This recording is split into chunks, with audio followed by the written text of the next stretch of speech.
Occasion. My name is Kjersti Fløgstad. I'm the Executive Director here at the Nobel Peace Center. First and foremost, let's extend our heartfelt congratulations to the new and well-deserved Nobel Peace Prize laureate, Nihon Hidakuyo.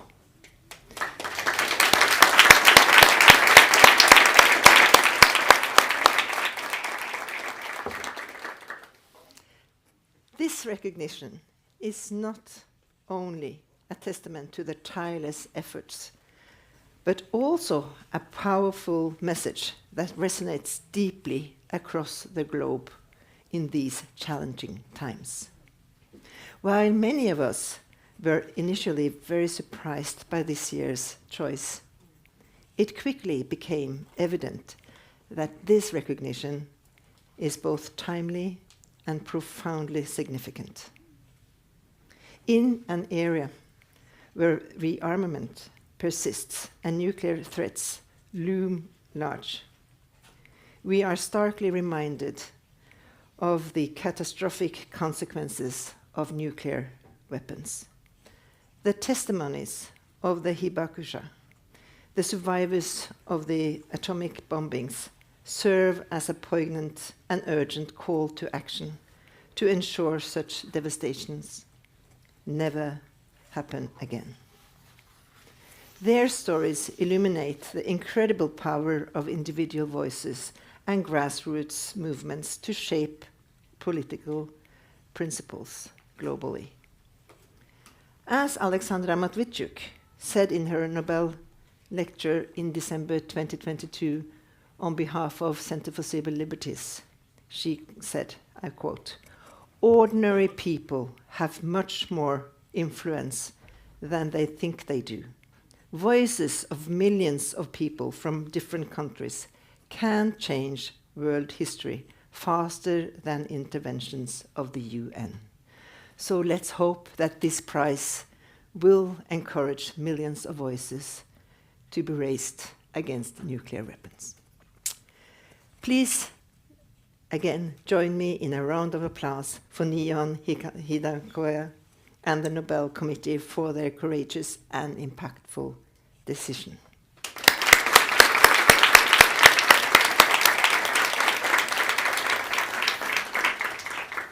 Here at the Nobel Peace Center, we are excited to embark on a year of celebrating, supporting, and delving into the work and mission of our new laureate. Today marks the beginning of this journey, and we are thrilled to have a full audience here and also online to share this occasion with us. We hope you will enjoy today's program, which includes the unveiling of the diploma by the committee's new chair, Jørgen Vatne Fridnes, alongside the artist. A short lecture by the committee's chair on the Peace Prize laureate and the committee's considerations. And then, lastly, a distinguished expert panel discussion on the significance of this year's prize. As you see, a packed and exciting program ahead of us. So, first, welcome on stage to the chair of the Nobel Committee, Jørgen Vatne Fridnes.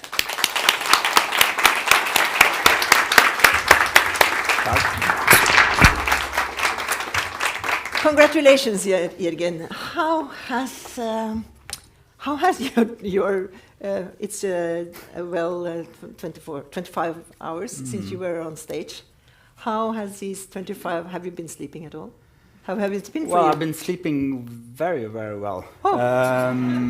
I was quite exhausted, to be honest. I had a great interview with the Japanese TV, which are here, late last night.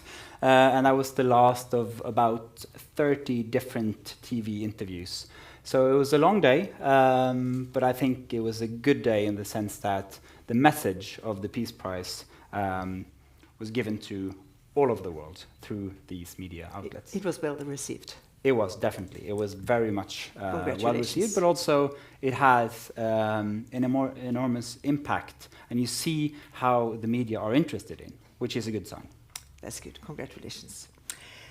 Every year when the laureate come to Oslo to become the laureate, because that happens in the City Hall on 10th of December when they receive the medal, and they also receive a diploma. They do. Yeah. And this diploma has an interesting history. For many, many years, for many decades actually, we used in the Nobel Committee the same diploma. And then from the 1990s onwards, it was a decision made to use contemporary artists from Norway to make the diploma. And so, in addition to receiving the prize itself, somehow bigger and more beautiful version than this. We have chocolate replicas. Exactly. Bring the chocolate and you'll see how it looks. Of course, it is with the diploma itself. And therefore, we are very proud that contemporary Norwegian artists are behind this diploma every year. So this year, you have a new artist, and we're going to reveal the diploma actually. Should we invite the artist up on stage, do you think, before we reveal it? Let's do that. And Maria Buskov, please. A bigger round of applause.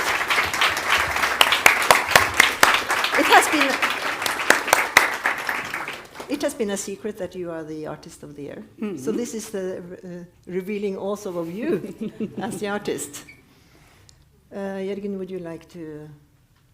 So let me just explain a bit of that process. But this is a parallel process of actually choosing the Peace Prize. One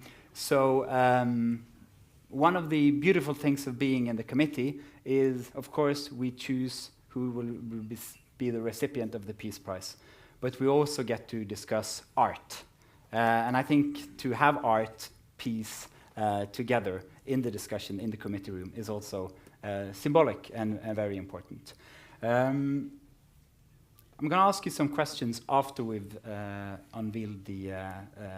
but what I just want to say is that every year there's a curator presenting different artists to the committee.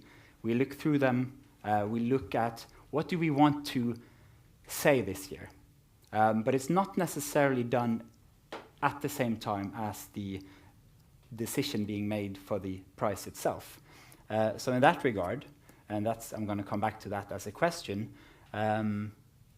you don't know what the prize will be when you make the artwork. But should we... Yes, you do. Just kind of... So Maria was one of the artists that was presented to you from the curator, and you made the decision, and then... We were very happy to make that decision. You'll see yourself, but what we want to say, I think we really like the work you have been doing and what it communicates. So yes, should we? Ta-da!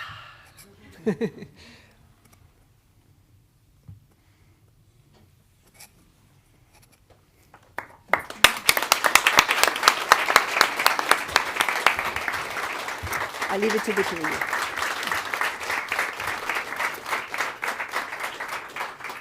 So my first question, it's kind of the same question as the laureate gets. How did you react when you got the assignment in the first place? First, I would like to give my warm congratulations to the winner, Nihon Hidankyo, and also thanking you, the Nobel Committee, for trusting me with this commission.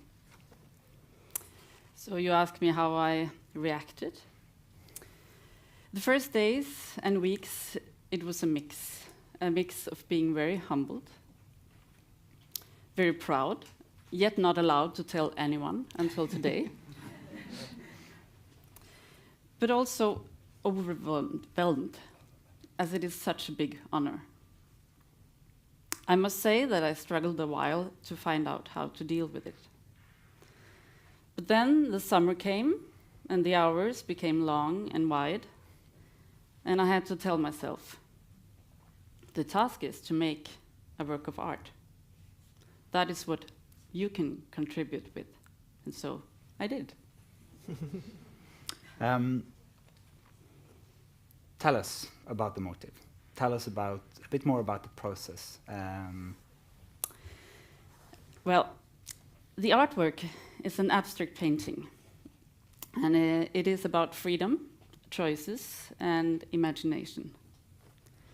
I work with watercolor and tempera on paper, as here. Those are two different materials. The watercolor is fluid and transparent, almost with a life on its own. The tempera is dry and more heavily pigmented.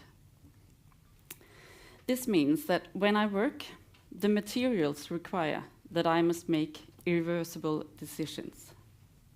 Both watercolor and tempera react immediately with the paper.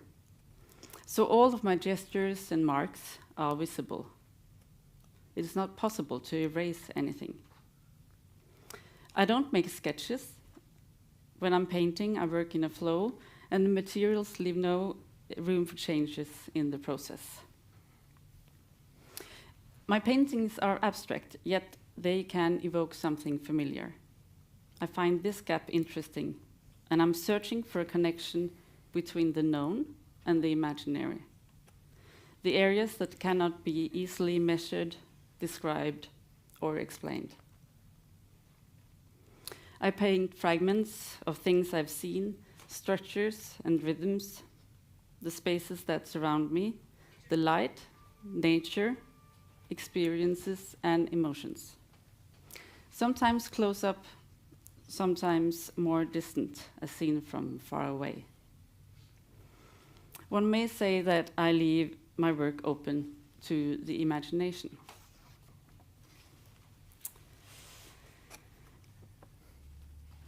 I wonder if I think the artwork is the right for the receiver. As you told, there was a process, and I was asked to deliver in 5 different artworks. And you, the Nobel Committee, have decided this one. I was very curious to see which one you chose, and I'm very pleased with the decision. Because it is somehow mysterious to create a diploma without knowing the receiver. But I'm actually not sure if it would be any easier if I knew it.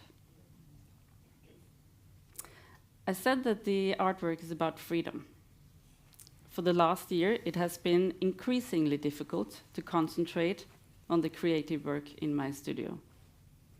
I'm devastated and heartbroken for the situation in the world. And there have been moments when making art seemed completely hopeless and irrelevant. But in the process of making this diploma, I was reminded of the importance of using what I possess. I have artistic freedom. I realized that it is more important than ever to use this privilege, because if I don't use it, it's not worth anything. So that's a freedom I will never take for granted, and that we should never take for granted. Thank you.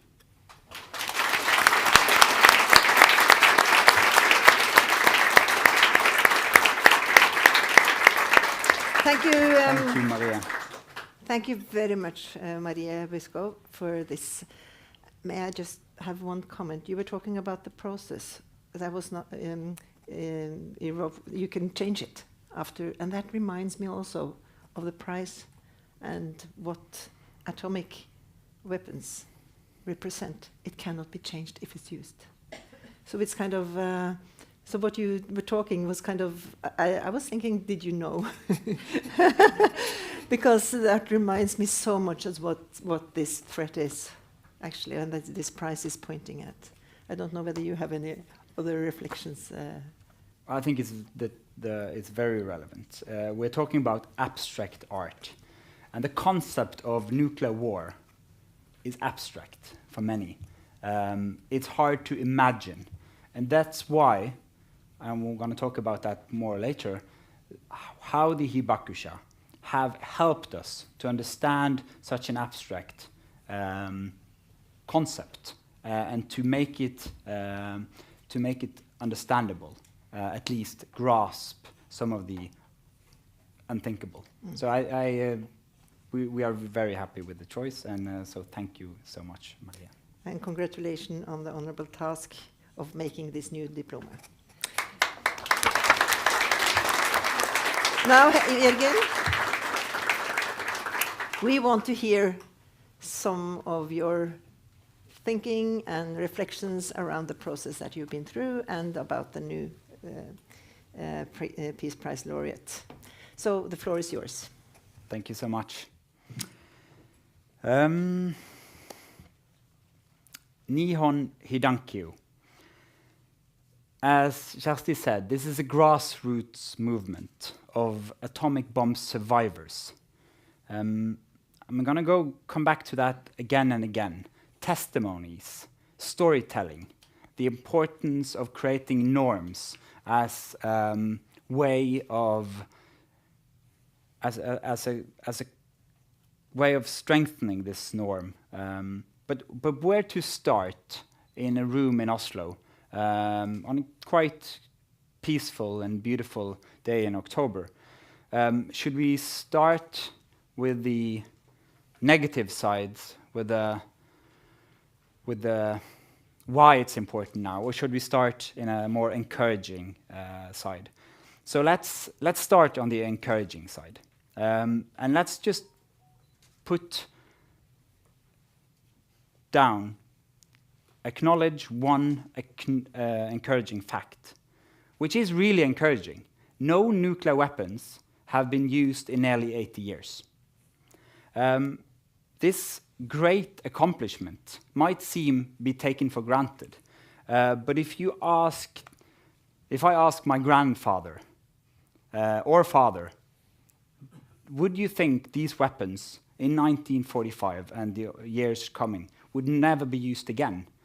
I don't think the answer would. Of course, they will not be. So this is a great accomplishment that these weapons are not used. And the Hibakusha and the Nihon Hidankyo is, of course, part of a global movement. It is a global movement who's worked tirelessly to raise this awareness about the catastrophic humanitarian consequences of using nuclear weapons. And through this global movement, with the Hibakusha in the center, this powerful international norm developed, stigmatizing the use of nuclear weapons as morally unacceptable. This norm has become known as the nuclear taboo. I read in one of the articles in the newspaper saying, I mentioned it 4 times in a short speech yesterday. And of course, it is a reason for that. The testimony of the Hibakusha, the survivors of Hiroshima and Nagasaki, is unique in this context. Their efforts have contributed greatly to this establishment. Of course, there's been many other actors, and if you do look at the history of the Nobel Peace Prize, you do see that the questions of nuclear arms, the nuclear race, the nuclear war has been identified several times. And it adds to this same question, the nuclear taboo, the norm. We will have a discussion afterwards with ICANN represented. They received the prize in 2017. To ban nuclear weapon is also a way of strengthening this taboo. So it has historical links in the history of the Nobel Peace Prize. I want to emphasize once again how these historical witnesses have helped to generate and consolidate widespread opposition by using their personal stories, and by doing so at a personal cost. Because if you think of your own story, if you think about telling traumatic stories, that comes with a cost. And I actually get quite emotional now, because if you look at your own society here in Norway, I worked with the 22nd of July for many years. The costs of those survivors, young people, to telling their stories once and again and again, Why is it important? It is important to establish a norm. It is to let people know and to educate new generations in Norway. And the work of the Hibakusha have been doing it on a global scale. They've been doing it for more than 7 decades. When I grew up, I was born in 1984. When I grew up, we learned at school about the Hibakusha. We learned about what the atomic bombings meant to people. Why is this important in the story of the Nobel Peace Prize of 2024? Well, because these kind of educational programs, so to say, is not the direct result of the Hibakusha and the Nihon Hidankyo, but it's the indirect. Young people all over the world have for decades learning about this and thereby strengthening a taboo, strengthening a norm. And that is an important part. And that is also one of the important part of the Japanese society today. How can new generations take on that responsibility, but also take on that historical necessity? Because the Hibakusha helps us to describe the indescribable. They help us to think the unthinkable. And they help us to grasp the incomprehensible pain and suffering. And that is not easy for those who are telling their stories, but it's also not easy for us receiving these stories. But it's even more important to do so. And I want to highlight something important as well, when we talk about art. How the Hibakusha have influenced culture, art, memorials, literature, all of which have helped to embed the nuclear taboo in public consciousness. So let's fast forward a bit. Imagine a world in which nuclear weapons have not been used on battlefields for 100 years. How can us as humankind depend on nuclear weapons as the main way of having a global security? It might work in 80 years. Will it last 100 years? Our answer to that, we cannot have a global system depending on our security on nuclear weapons. And that is why we need to listen to the Hibakusha, to Nihon Hidankyo, when they say nuclear weapons should never be used ever again, and we need to get rid of them. Of course, it will be difficult, it will be time-consuming, and will be a dangerous path to a nuclear-free world, but it's a path that we need to take one step at a time doing, and the Hibakusha shows us that path. We often say, and there are famous quote saying, darkness is a place, but the road is our light. And doing that, showing that road, showing that way, is also the work of the Hibakusha. Let's pass over to why now? A question I've been receiving all yesterday. It is alarming, and we'll probably hear more about that afterwards, that this taboo we're talking about, this strong global norm against the use of nuclear weapons, stigmatizing them as morally unacceptable, that norm is under pressure. Both in the sense that nuclear powers are modernizing, upgrading their arsenals. New countries appear to be preparing to acquire nuclear weapons. And what we all know is happening, if you read the newspapers, threats are being made quite regularly to use nuclear weapons in ongoing warfare. All of this is reducing the strength of the taboo. It's a possibility to put pressure on it, and that is why we really want this year to have that focus. In the speech yesterday, I mentioned what we need to remember, and that is what nuclear weapons actually are. Again, that is where the hibakusha and their testimonies come in. These are the most destructive weapons we have on Earth. These are the most destructive weapons humankind have ever invented. They can kill millions and impact the climate catastrophically. And that is also an important part of this discussion. We'll probably talk about it afterwards as well. The use of nuclear weapons in urban areas could have catastrophic consequences for the entire planet because they're so much destructive, and the tests they have been done is not the same as throwing up huge piles of ashes in the earth, which could have lead to catastrophic climatic consequences. I'm gonna end up here soon. I just want to highlight again what Kjersti started to say. Individuals.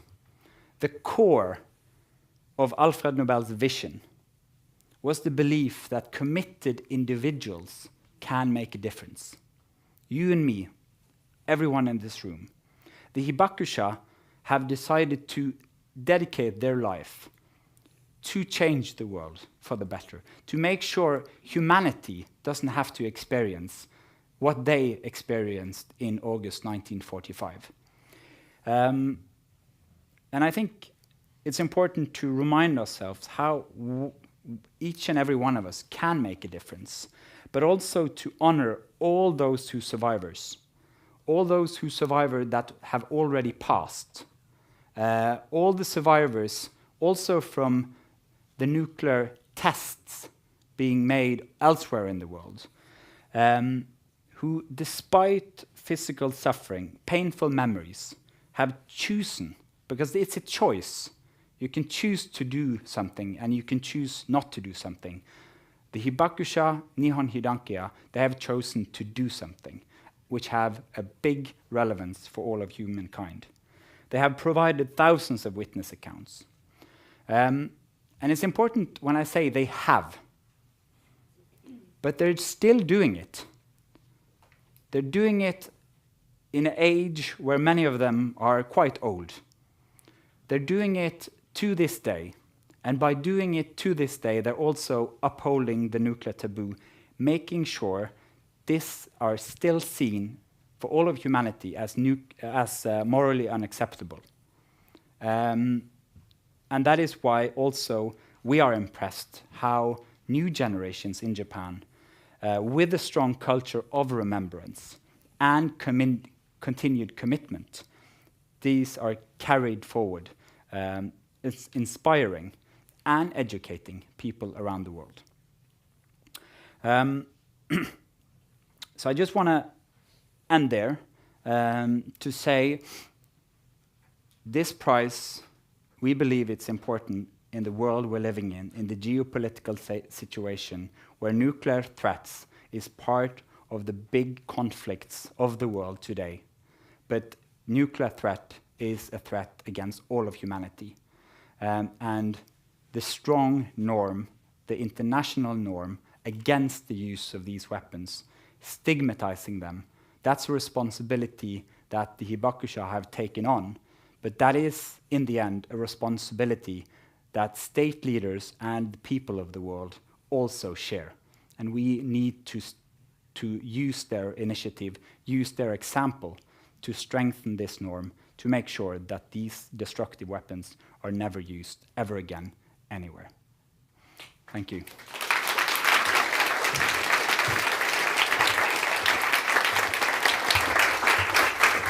Thank you. Thank you so much, Jørgen Vatne Fridnes. We have room for very, very short questions, 2 questions from the audience. But then please name and question, don't make statements, because otherwise we will run out of time. But if anyone has something they want to use this opportunity to ask the chair of the committee a question, you're you're able to do that now. Anyone? Yes. Hi. Is this on? Yeah. I'm Stine Rødmyr from, I used to be an activist in No to Nuclear Weapons. And I was just wondering, in the year 2015, when the first Utøya camp for AUF started up again, we brought Fujimori-san, a survivor from Nagasaki, to Utøya. Did you see us there? I did. I not only saw you there, but I listened to you there. Ordinary people can make a difference. Anyone else wanting to ask a question? When you think of who wants to ask a question, let me just fill in on that, because I think it's symbolically important. This is a camp where the average age is 15. So it's where intergenerational meetings takes place, that this work of the Hibakusha also will have to be done in the future for a successful norm to be upheld. So intergenerational, passing on from generation to generation, is key in the time we're in now. I was so strict when I opened the floor, so perhaps people don't dare to ask a question.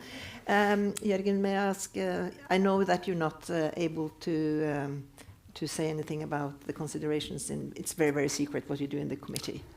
But can you reveal, was it a difficult decision? Because everybody expected something else than this. Can you say something around that? Or?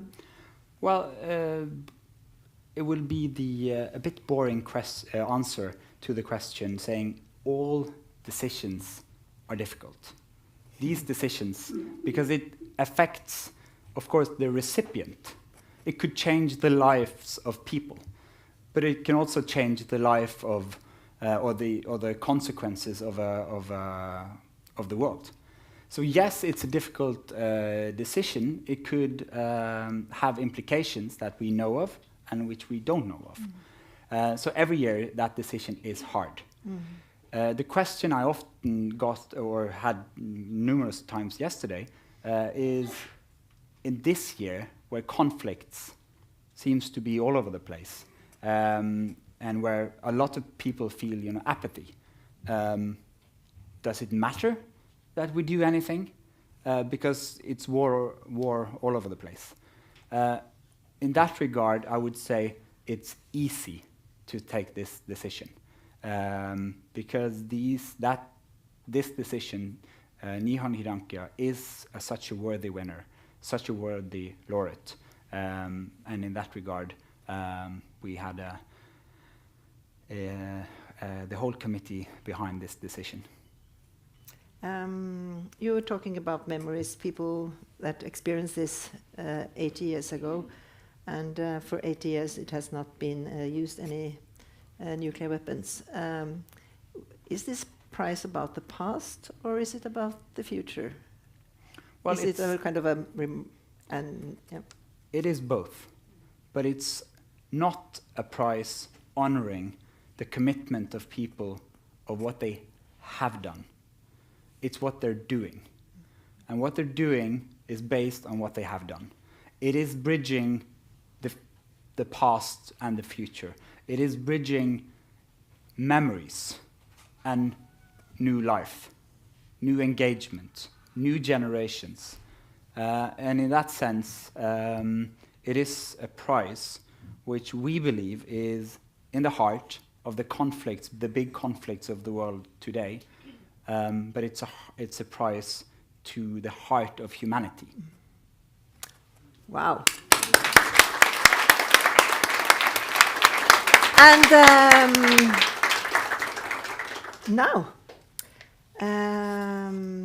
we have a surprise for you, Jørgen, and for you. We are joined by a representative for the Nobel Peace Prize laureate, Nihon Hidankyo, Assistant Secretary General Masako Wada. Woo!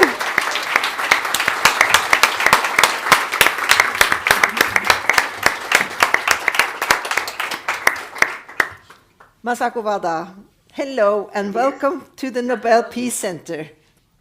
We have a full audience here in this room and also online, wanting to learn more about the new Peace Prize, and congratulations to you. Thank you very much. I just want to clarify so that it's no mistake. The Nobel Peace Center is in the family with the Nobel Institute, where the Nobel Committee is placed, and we work very closely together. And today we are at the Nobel Peace Center, and we're going to celebrate this prize for the whole next year. And today we are here with the chair of the Nobel Committee, Jørgen Vatne Frydnes. And so let me introduce you to Jørgen, and he will take over this conversation. First, I just want to say congratulations. Thank you. Thank you.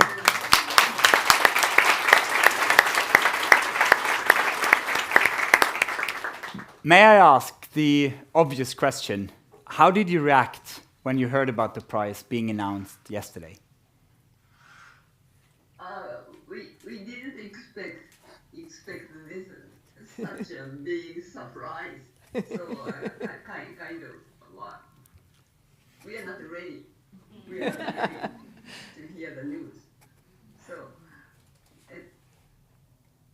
How has the reactions been among your members, among the Hibakusha, but also in Japan? Yeah, overjoyed. Yeah, we are all overjoyed. Yeah, we are so happy. So I'm just come back from the press conference right now. So we had a press conference in 1.5 hours. So we had many questions and a lot of media. So what is your message to the media? What is your message to the world leaders? Leaders, you mean Prime Minister? Political leaders, or to the people of the world? Yeah, we have been. Yeah. What has the world been doing to achieve the goal to abolish nuclear weapons? So it's been 79 years since the atomic bomb. The average of Hibakusha is now 86. Every year, around 9,000 people pass away. We Hibakusha have been sincerely and faithfully working toward the abolition of nuclear weapons without taking even a single day of rest. In Japan, and even for overseas people who hope for the world without nuclear weapons have been supporting us. We continue to talk about our own experiences, although we suffer each and every time we relieve our moment of agony and grief. This sense of mission and determination have been sustaining us, the Hibakusha. Yeah. On July 7th, yes. Go ahead. What do you think the next couple of days and weeks will be for you with this attention of the world? We are trying to, this is a very good chance to let the world know what is the meaning of Nobel Prize of Hidankyo got. And I'm sorry to say that in Japan, even in Japan, Nihon Hidankyo, everybody that doesn't know what the Nihon Hidankyo have been doing and Hibakusha's activity. So that's a very good chance. The last chance maybe we have been trying to, yeah. So we are aging, so 80. Yeah. Thank you. I'm the youngest. I'm youngest hibakusha, one of the youngest hibakusha. So I'm youth group. I'm in the youth group. Thank you so much. We are really looking forward to welcome you to Oslo in December. Yes. Yeah. So Oh, much. yes, I'd like to meet you. Yes, we do.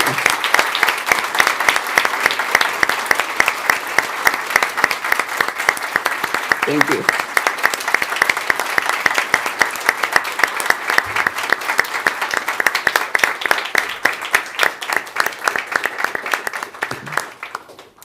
This was a very touching experience.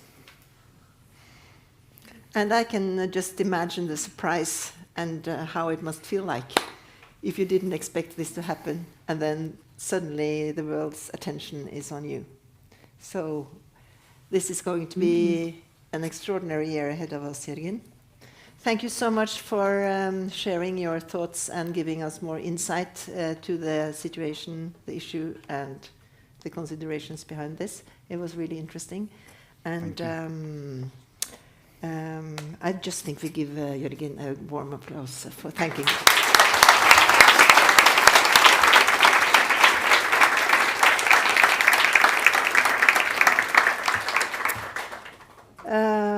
At the Nobel Peace Center, we are thrilled to embark on a year-long journey of celebration, support, and exploration of this vital topic. Throughout the coming year, we will host a series of engaging Nobel Peace Talks, present our iconic Nobel Peace Prize exhibition, traditionally inaugurated by the laureates themselves on December 11th, the day after the ceremony in the Oslo City Hall. And we will offer an extensive educational program in this house for school classes visiting here, but probably also digital for children all over the world to tap into. Our efforts will culminate in the Grand Nobel Peace Conference and Festival in August 2025. Coincidentally, the same month as the 80th celebration. So we hope we can merge these two to something really remarkable next year in August here in Oslo also. So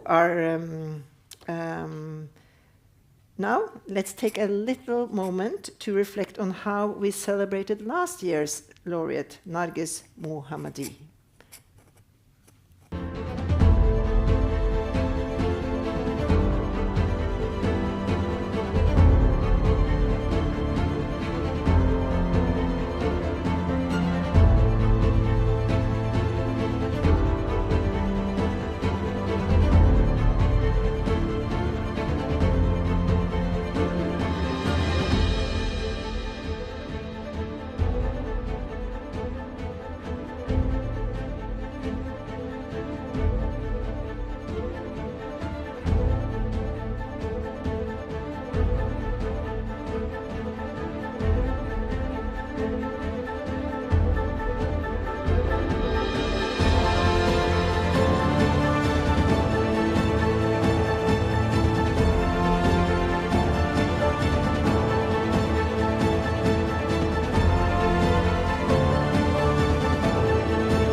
Tyranny is what Narges Mohammadi is fighting. The principles of our religion is about coexistence. They do this because they're afraid of women. What they want is Nargis's silence, and it's such a joy today to see that she has not been silenced.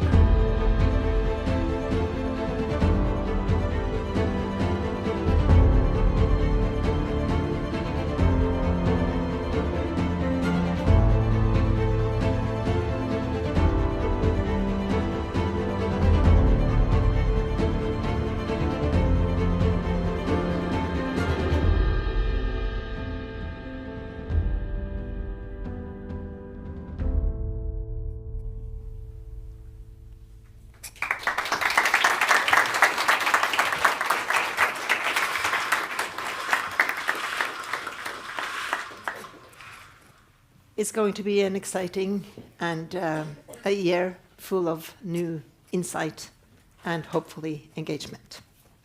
Now, it's my great pleasure to introduce the final segment of today's program, insightful comments on the prize from our distinguished expert panel. Leading this discussion is my esteemed and dear colleague from the Nobel Peace Center, Ingvild Bryn Rambøll. Okay, Ingvild, Thank you the so floor much. is yours. Thank you, Kjersti. I think we were all a bit emotional now after what we just saw and heard. But now we're going to talk about the facts, maybe more than emotions. I want to introduce our panel today. First, Tuva Vidskjold. She is coordinator of ICAN, the international campaign to abolish nuclear weapons, and Nobel Peace Prize laureate of 2017. Welcome to the stage. You can sit here, Tuva. And then we're joined by Kjølv Egeland, senior researcher at NorSAR. Welcome. And last but not least, I might say, Mika Mayumi. She is head of the Oslo branch of the organization No to Nuclear Weapons. Welcome to you as well.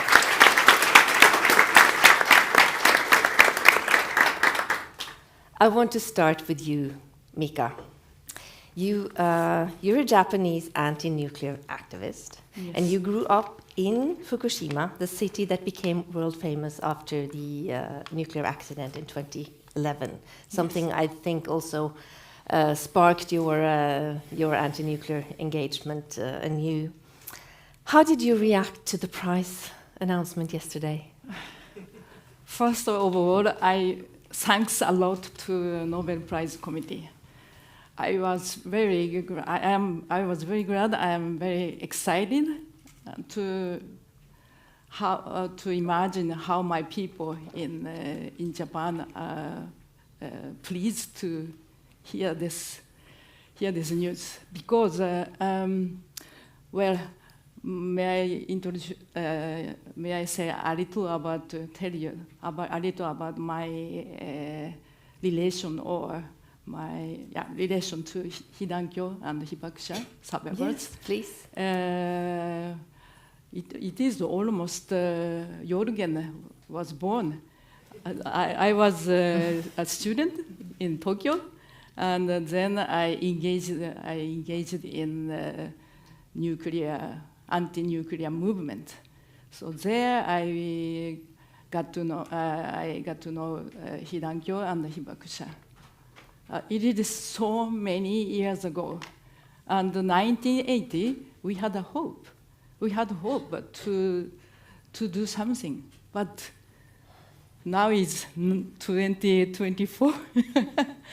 So and Masako Wada said that many of them, the average of the year is over 80 years.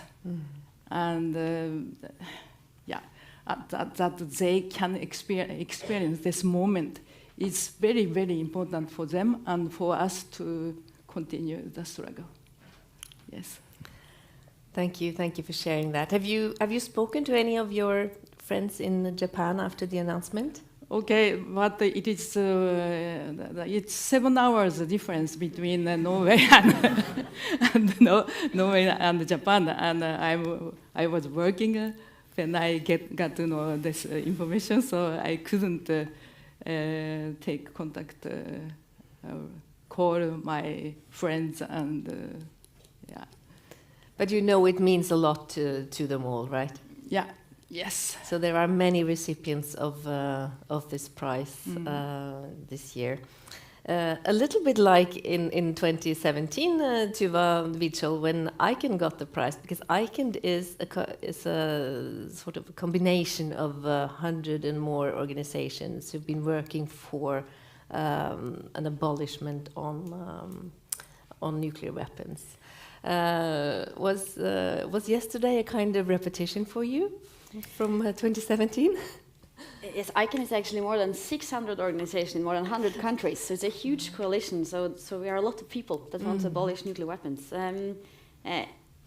The prize is amazing. And first of all, before I say anything else, congratulations to Nyan Handonkyo. And thank you so much for your tireless effort to raise awareness about the humanitarian consequences of nuclear impacts. I'm very grateful for the effort they are doing. And yes, we were not that ready actually, we were a bit surprised. We hadn't foreseen this, but I think it's extremely timely and very, very well deserved. So we just had to stop everything we were doing and try to show the world the importance of this prize and the importance of the work that the hibakushas are doing. They are the real experts of nuclear weapons and what nuclear weapons actually do to people, to cities, to communities. And that has been missing in the debate about nuclear weapons. And I think this prize can contribute to raise that awareness. And you also know something about what it means to receive a Nobel Peace Prize, because when ICANN got the prize in 2017, it actually helped you in your work towards the UN, didn't it? Yes, it has been crucial, and I think working with nuclear disarmament feels sometimes a bit like you are meeting a wall, and people are not listening to you, even though we know about the danger, we've heard about the consequences, but you are not reaching through. And the Peace Prize opened doors. It opened doors to state leaders, to decision makers. It comes with funding. It really creates a room where you can actually share the consequences and bring the work for disarmament forward. And I do think that today we live in a time with a very full media landscape where we are competing for attention. And there's a lot of good causes out there. Nuclear disarmament is not the only one. There's a lot of good causes that needs attention. But what this prize does is that it asks us to stop and listen. Stop and listen to the survivors and let them speak for a moment. And I think that is so important. And I think that's the main, hopefully, what this prize will do. It will make us all stop, listen for the next weeks, months, and year to what they are sharing, and use that as a fuel to make sure that nuclear weapons are never, ever used again. Yeah. Thank you.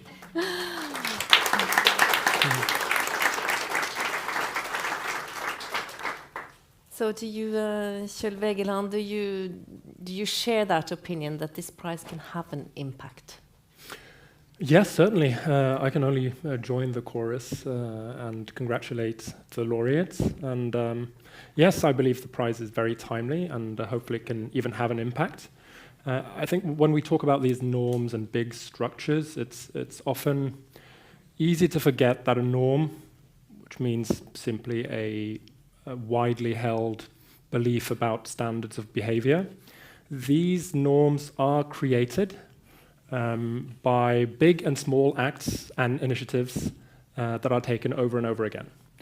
And clearly the hibakusha have played an instrumental role in creating the norm against using nuclear weapons. We should really keep in mind that this norm is not given by nature or handed down on stone tablets. It emerged, it was created. If you look back at the way in which people, military leaders and political leaders, talked about nuclear weapons in the late 1940s and early 1950s, it's night and day to how we speak about them today, thankfully. Even someone like Thomas Schelling, who was not exactly a dove or peacenik, wrote, I think it was about 15 years ago now, that the emergence of the norm against the use of nuclear weapons was the most remarkable thing to have happened over the course of the nuclear age. And the hibakusha have clearly, as I said, played an instrumental role in creating this norm. They certainly have not done this alone. There's hundreds of resolutions on this topic being passed in the UN. There's multiple treaties. There's been demonstrations all over the world over the course of several years and decades. All of this plays a role, and this is how norms are created and sustained.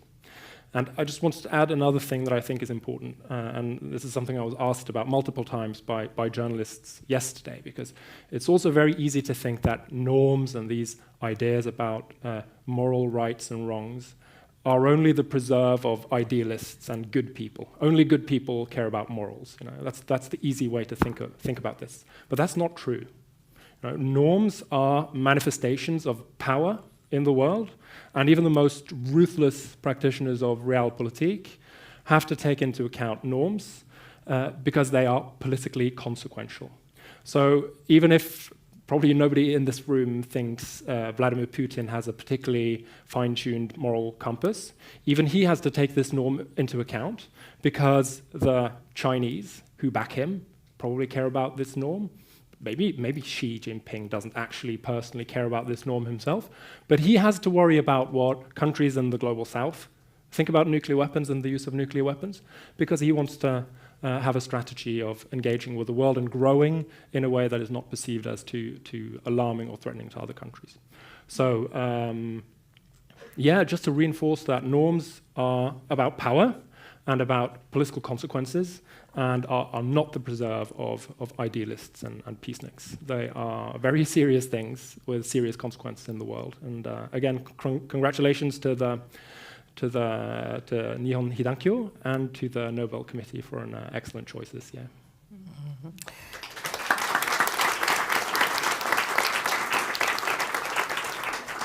Something that NORSAR is doing is to observe the nuclear test ban and monitor possible nuclear explosions. So you have a sort of an overview of this field from where you sit at the Kjeller outside of Oslo. And I'm wondering what kind of signal you see in the announcement from the Norwegian Nobel Committee yesterday, when Jørgen Frydnes stated that it's important to remember what nuclear weapons are, the most destructive weapons the world have ever seen. Do you think that world leaders will see this as a warning? I hope so. But I'm also pleased to say that we're not relying on this one initiative alone. I don't want to put too much responsibility on the Nobel Committee or the Nobel Peace Prize, but certainly I hope this can have some small consequence, some small impact. We've seen in recent years certain leaders threaten explicitly with nuclear weapons, and this is something that hopefully can help countervail those kinds of threats. I could maybe add, though, that I think while it's crucial to focus on these explicit threats to use nuclear weapons, I think it would be a disservice and certainly not in keeping with Nihon Hidankyo to only focus on those explicit threats. We need to remember that these weapons are dangerous and they are there irrespective of whether people are brandishing them expressly or not. Something we've also seen in recent years, in addition to these explicit threats to use, is whispers about maybe restarting nuclear testing programs, which certainly could also be a major threat. As we heard earlier, nuclear weapons have not been used in war since 1945. They have been used for testing more than 2,000 times, with hundreds of thousands of casualties, probably, due to radiation spread across the globe. So this is also a very serious thing that we need to keep in mind. Mm-hmm. I want to return a little bit to the story of the Hibakushas and what they actually are doing. Mika, as you mentioned, they are testimonies of the consequences of nuclear war. And it's quite astonishing to see how many years it took from the bombings in 45 and until the Hibakushas started telling their stories. Can you talk a little bit about the secrecy and the taboo surrounding this in the time after World War II? Yes, today is a glorious moment for Hibakusha and Hidankyo, their organization.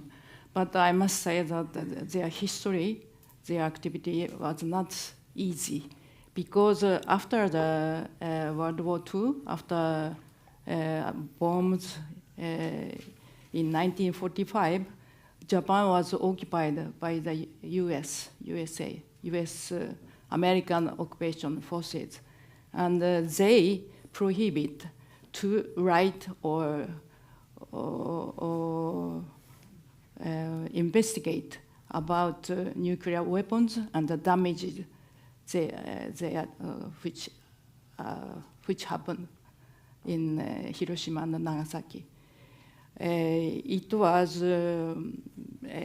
until 1952 when Japanese government got sovereignty again, but still so renounced the right to claim damages for the atomic bombing from the United States of America because of the San Francisco Peace Treaty in 1951. So, meantime, the Hibakusha had been deprived of their health by the radiation from the bombs, disadvantaged in the society, and suffered social discrimination, especially women like you, like me, from Hiroshima and Nagasaki could not tell others that they were from Hiroshima and Nagasaki, because if they did it, they could not be married. Such a stigmatization and discrimination, unfortunately, is still in Japan. Yeah. So one more important task for Hidankyo is the action to pass a Hibakusha aid law, providing state compensation for the Hibakusha themselves and families, as well as a guarantee that there should never be another Hibakusha. Not only in Japan, but also all over the world. Surprisingly, they still need to fight to ensure that all Hibakusha get their rights for their health. And another thing, another task of Hidankyo is information. Since their foundation in 1955, 56, yes. They have been very active, visited the United Nations and participated in the UN special sessions on disarmament, and many countries, including Norway, all of these years. They have gathered millions of signs to abolish nuclear weapons, and which are given to United Nations. And this is important. I mean, these campaigns of Hidankyo are important contribution to the United Treaty on the prohibition of nuclear weapons in 2021. And without Hibakusha, of course, maybe we could not sit here and talk to each other. You never know. Yeah, we have a lot of things to thank them for. And let's hope also that this prize will help their stories live on, because as Masako Wada, the youth branch of the organization, said, their stories, they need help to live on in the years to come. Well, sorry, Ingrid, because one more urgent task is to involve the youth. Yes, and, exactly. Pupils, young people to continue the fight. So everybody said yesterday, the news and one of the representative from Hidankyo was there, and 3 pupils from I guess senior high school were there. All they were very excited. So they have succeeded in this task to inspire and recruit the youth. Mm. And in that respect, Tuva, this is not just a disarmament prize, but also a prize to civil society and the importance of organizations like Nihon Dankyo. Is that something you can recognize in your work?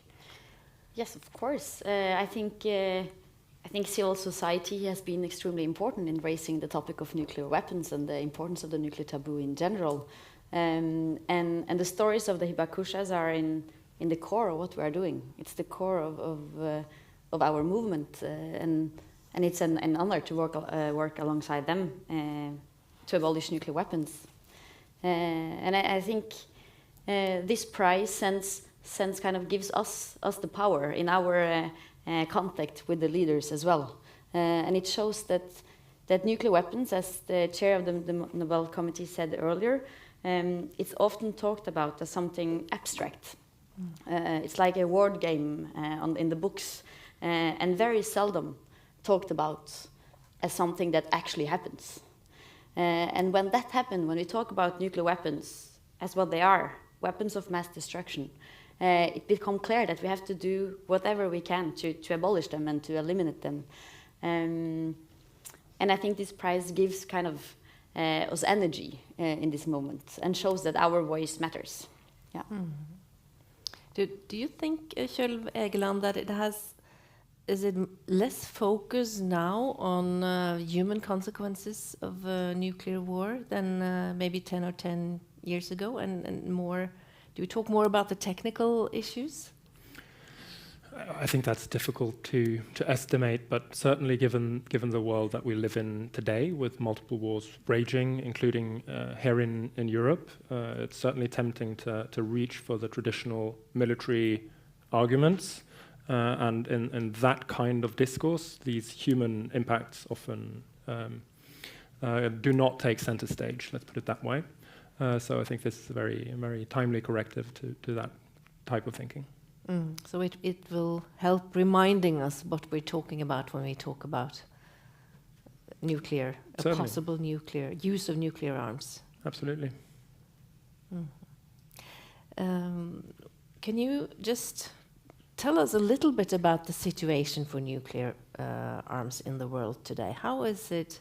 How are the facts and figures in 2024 compared to 2017, for instance, when ICAN received the prize?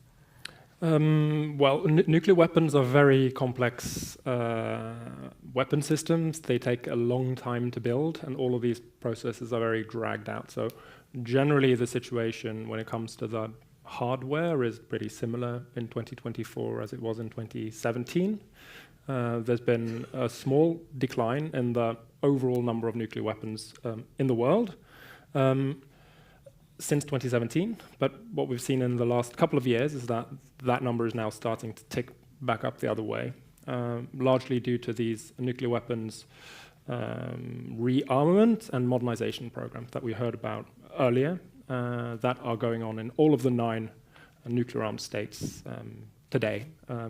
They are spending enormous amounts on renewing their arsenals and building new hardware, which in some cases is set to last out this century. So we've had 79 years of nuclear weapons so far. The big powers are currently planning on another 79 years. And as we heard earlier, that the big question is for how long can we continue without an accident happening? Because, of course, while this norm against nuclear weapons is very important, it's, of course, not a perfect guardrail against something happening.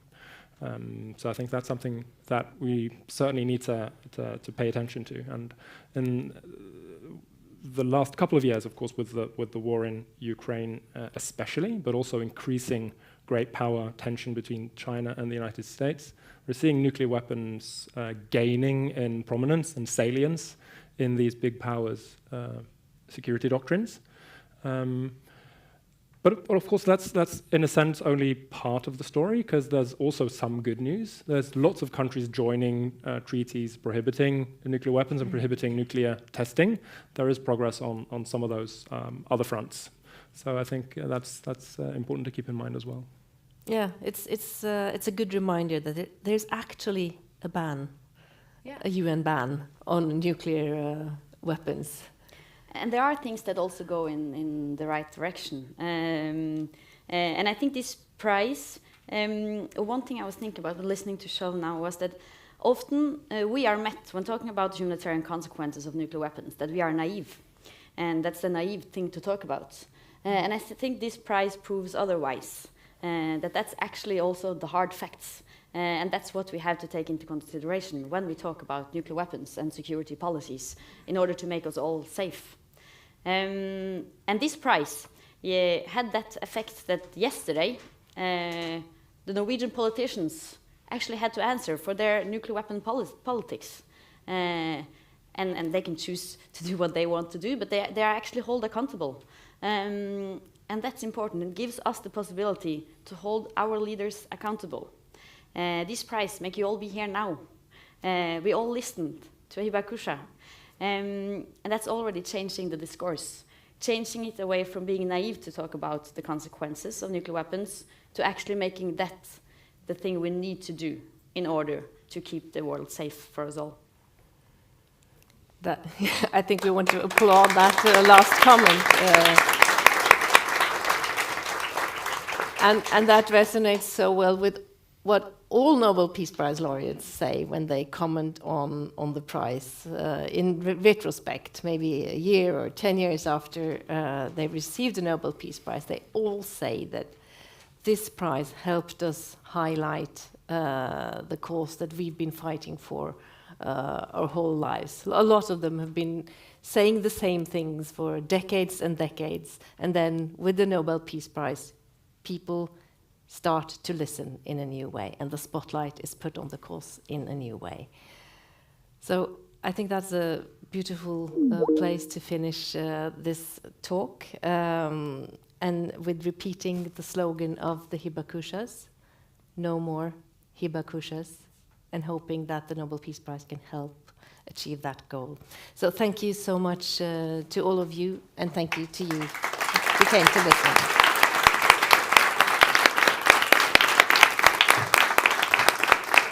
Thank you.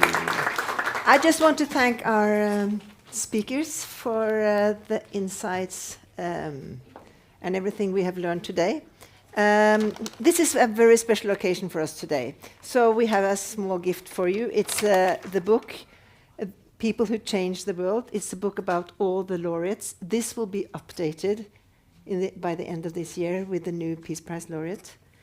It's also a box of chocolate medals and a little peace stove as a sign of peace. So thank you so much for coming and contributing to this event and giving us some insights.